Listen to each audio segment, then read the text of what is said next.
O deputado Sérgio Sveiter apresentou o parecer e afirmou que há indícios suficientes para receber a denúncia da Procuradoria-Geral da República contra o presidente Temer. O relatório do parlamentar citou a mala com R$500 mil entregue pela JBS para Rodrigo Rocha Loures. Depois do deputado, o advogado Antônio Cláudio Mariz de Oliveira, na verdade, está fazendo agora, a sustentação oral da defesa. Já, Andreasa, Vera e Madureira, eu vou trazendo mais informações à medida que elas forem surgindo, mas eu começo esse tema com você, Andreasa. O que você achou? Era previsível mesmo? Ainda não tive tempo de examinar o conteúdo do relatório, mas era previsível. Nós falamos aqui ao longo da semana passada, as apostas de todos nós eram de que ele daria um relatório favorável à aceitação da denúncia. O que é grave na aceitação da denúncia, independentemente de seu conteúdo, porque havia uma discussão sobre se seria um relatório de base técnica ou com fundamentos políticos, o equilíbrio dessas duas naturezas estava em questão. Nós falaremos sobre isso certamente amanhã, mas o importante é o fato de que o relator é do PMDB, do partido do presidente. Para que fosse um relatório negativo ao Temer, muito melhor que viesse de um partido não da base e certamente não do partido dele próprio, presidente. Isso, independentemente do conteúdo, mostra fraqueza do presidente, né? É um sinal mais ou menos o seguinte, um sinal muito simples. Se o cara do teu partido tá votando contra você, filhão, quem vai votar a favor? É isso.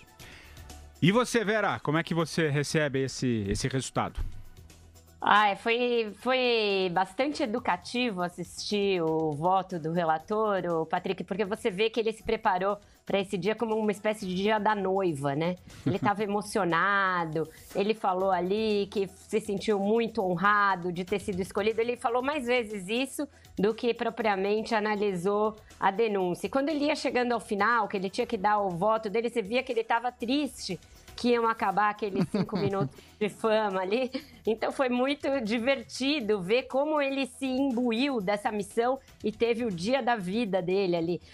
Mas falando do conteúdo do voto, foi bastante simples. Ele primeiro leu as partes mais importantes da denúncia, leu as partes mais importantes da defesa e aí passou rapidamente a desconstruir os argumentos da defesa, quando já ficou evidente que ele votaria pelo recebimento da denúncia, pelo prosseguimento do processo, né? Ele disse que há indícios suficientes da materialidade do crime e da autoria por parte do presidente Michel Temer. Portanto, foram os requisitos que ele levou em conta para recomendar que o Supremo abra o processo. Disse que seria impossível arquivar sem analisar os fatos, que são graves.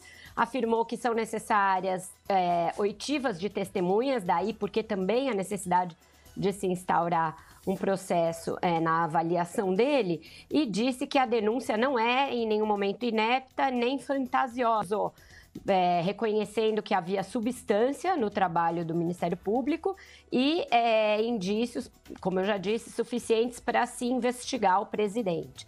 Disse que não fazia isso de forma sem lamentar a gravidade do momento pelo qual passa o país, o que também fez parte ali do seu momento mais importante da carreira, etc. E daí agora vamos ouvir a defesa. O advogado Antônio Cláudio Mariz foi recebido pela tropa de choque de apoio ao presidente Michel Temer na sua chegada ao Congresso, vai fazer a sua sustentação oral e aí segue aí uma longa maratona de debates até a votação, que deve ocorrer na sexta-feira, do parecer na CCJ. E acho que a gente tem que falar dessa movimentação, né? Desse entra e sai de deputado na CCJ, na tentativa de construir aí uma maioria pró-governo. O Madu já está com a gente? Já está com a gente. Então dá a sua posição, Madu. O que você achou desse resultado aí? O relator dando o parecer favorável à denúncia e depois a gente entra nessa questão que a Vera trouxe. Eu acho que é mais um indicador de que o governo Temer está se dissolvendo, né? Claramente. Ele próprio, se você observar os grandes jornais desse fim de semana, principalmente as edições de domingo, e alguns fatos que aconteceram, a própria antecipação da volta dele lá do dia 20 para tentar estancar a sangria desse meltdown do governo dele. O fato do Fernando Henrique não ter tido agenda, ele veio especificamente para São Paulo para tentar conversar com o Fernando Henrique. O Fernando Henrique falou que não tinha agenda para receber o presidente. E mais hoje, essa aceitação da denúncia, o voto suspeita lá, são vários sintomas de que o governo acabou, está se dissolvendo. Agora, como a Vera apontou muito bem, tem que se ver o timing do negócio, porque é aí que custa caro para o Brasil. Né? Nesse negócio, todo mundo quer aparecer, né? Como ela observou, todo mundo quer ter seus 15 minutos de fama. Isso custa caro à República, custa caro aos brasileiros que estão lutando para sobreviver. E a gente tem que ter um dilaço desse governo moribundo aí quanto antes, nacional. Ô, Patrick, só fazer uma observação, porque quando o Sveiter, no seu dia de noiva, como muito bem definiu a Vera, chegou ao Congresso, ele, perguntado sobre o conteúdo do seu... Como ele definiria o seu relatório, ele disse: o meu relatório é predominantemente político, mas com foco muito grande na parte técnica. Não dá, entendeu? Predominantemente político, mas com foco muito grande na parte técnica. Tinha de ser uma coisa ou outra. Para o presidente Michel Temer, para o governo, portanto, melhor seria que esse voto fosse político. E foi exatamente o que aconteceu. Eu estou aqui desde que eu começou lendo trechos da fala dele e estou vendo um discurso político. Exatamente aquele igual ao discurso político feito pelo Janot. Pelo que eu estou vendo aqui do relatório, e é claro que eu vou aprofundar essa leitura nas próximas horas, nos próximos minutos, ele reproduz como relatório o conteúdo da denúncia do Janot. Então, eu tenho a impressão que o Mariz vai encontrar aí o cenário dos sonhos para, se é que existe algum sonho possível nessa altura, para desconstruir esse voto. Vamos ver. Concorda, Vera? Não, discordo, porque o que ele disse é que não descartar da análise jurídica da peça, neste momento, no momento da CCJ e no momento do Congresso, o juízo é eminentemente político, que é mais ou menos o que se disse na época do impeachment, na época do Eduardo Cunha. Por ser a Câmara um colegiado político, por se tratar do Legislativo, e pelo fato de que eles têm de autorizar a abertura ou não do processo, o recebimento ou não da denúncia, se a Câmara autorizar, o Supremo ainda vai analisar se abre ou não a denúncia. Então, ainda tem um outro momento de admissibilidade, aí sim mais jurídico e mais técnico. Então, ele não negou que fosse fazer um juízo principalmente político. E mesmo a peça do Mariz também tem uns momentos de defesa política do presidente, quando ela passa a desconstruir o papel do Ministério Público, justamente porque ele já sabia que os deputados vão analisar de olho na política. As pessoas com quem ele falou, o Sveiter, nos últimos dias, ele disse: olha, pode ser que eu não agrade ao governo, mas eu vou agradar ao meu eleitorado e à opinião pública. Palavras dele. Isso aí... Então, isso já mostra que ele estava com essa disposição de fazer um juízo predominantemente político, né? Nisso ele foi muito transparente. Porque desde que ele foi apontado como relator, e inclusive pelo fato de ele ter um histórico ligado à área jurídica, inclusive foi presidente da OAB, transita bem nesses meios, e ele mesmo disse que estava ouvindo juristas e trabalhando junto com advogados, especialistas. Ele mesmo vendeu a ideia, que atemorizou inclusive o Planalto, de que seu voto seria um voto fundamentado em argumentos de ordem jurídica.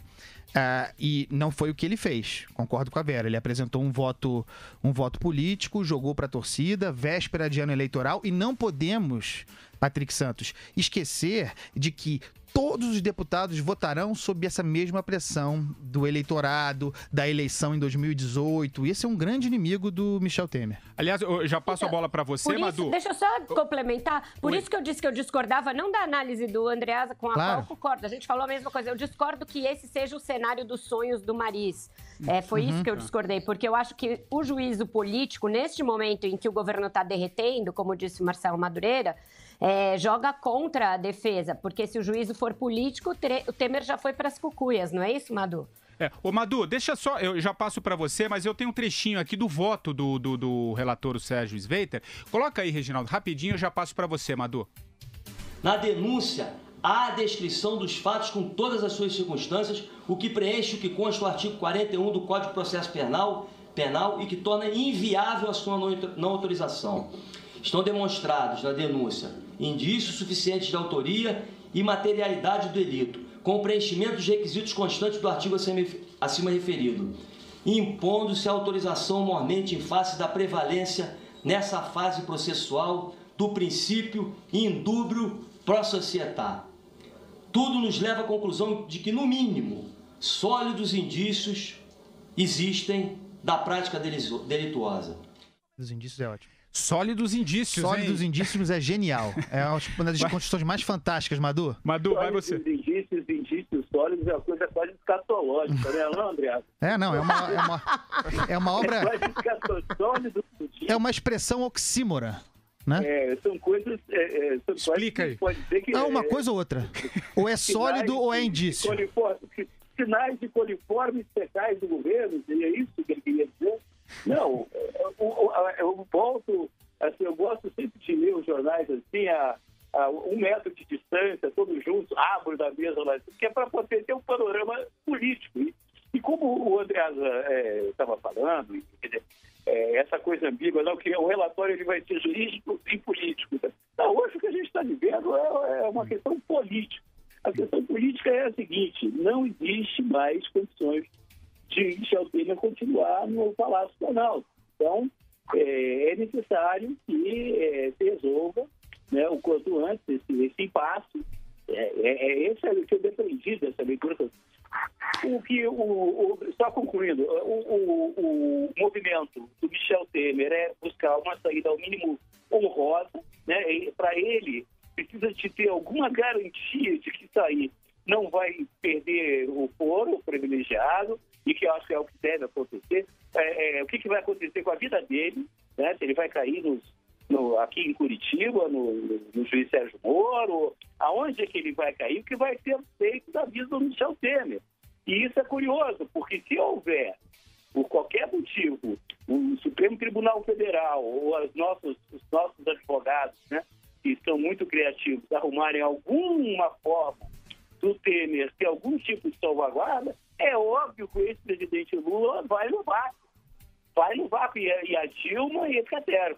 E isso aí é de um risco enorme, né, do que vai acontecer. Eu acho que esse é o grande impasse que a gente está vendo agora, que o Temer vai sair.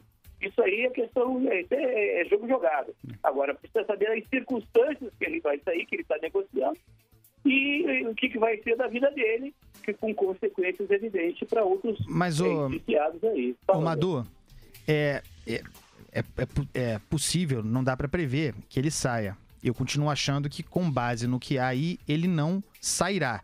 E uma coisa me parece certa: se ele sair, sairá caindo. Sairá derrubado por um processo institucional, por um processo constitucional, com base provavelmente no Supremo. Claro. Ele não renunciará. Ele não está negociando condição para sair.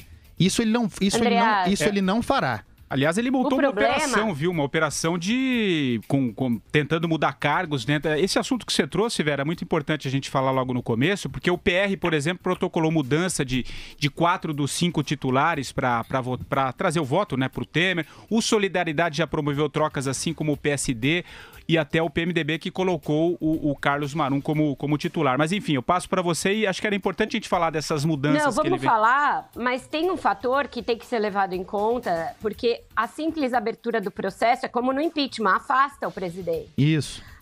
Afasta para que ele fique afastado. Então, nesse caso, é muito difícil o Temer voltar. A Dilma não voltou.